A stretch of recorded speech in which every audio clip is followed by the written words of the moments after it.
எல்லோருடைய வாழ்க்கையும் வரலாறுன்னு சொல்ல முடியாது. சிலருடைய வாழ்க்கையை தான் அப்படி சொல்ல முடியும். அப்படிப்பட்டவர் தான் பி.டி. ராஜன் அவர்கள்.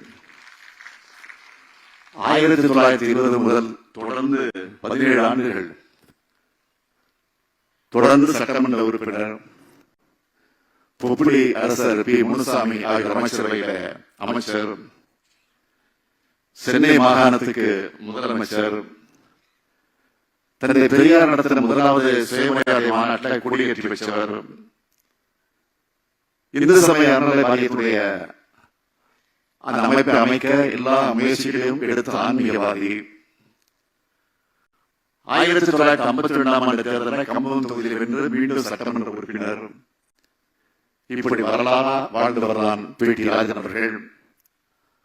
அவருடைய சாதனைகளை பட்டியலிட்டு சொல்லிக்கொண்டே போகலாம்.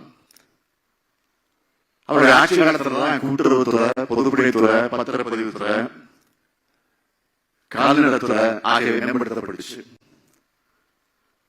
கூட்டுறவு சட்டத்தை ஏற்றினார், நிலவர வங்கியை தொடங்கினார், சிறுதொழில் வளர்ச்சிக்கு சட்டம் கொண்டு வந்தார். மதுரை தமிழ்ச்சங்கத்தை 1940 அந்த காலகட்டத்திலே வளர்த்தார்.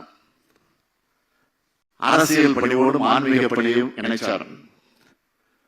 மதுரை மீனாட்சி அம்மன் கோயில், வடபழனி முருகன் கோயில், பழமுதிர்ச்சோலை அழகிய கோயில்களுக்கு பல்வேறு திருப்பணிகளை செய்தார். 1957 சட்ட மேலவை உறுப்பினரானார். சர் பட்டத்தை துறந்தார். 1965ஆம் ஆண்டு இந்திய எதிர்ப்பு மாநாட்டில் தலைமை உரையாற்றினார். இப்படி வாழும் போதே வரலாறா வாழ்ந்தவர்தான் பி.டி. ராஜன் அவர்கள். சமூக நீதி, சமத்துவம், மாநில சுயாட்சி, இந்திய கூட்டாட்சி கருத்துக்களை தமிழ் மண்ணில் பரப்பி ஒரு அரசியல் இயக்கத்தின் கொள்கையாக மாற்றி ஆட்சியின் கொள்கையாகவும் அதனை ஆக்கிய பெருமை நீதி கட்சிக்கு உண்டு. அதை மிக சிறப்பாக சென்ற தலைவர்களை முக்கியமானவர் பி.டி. ராஜன் அவர்கள்.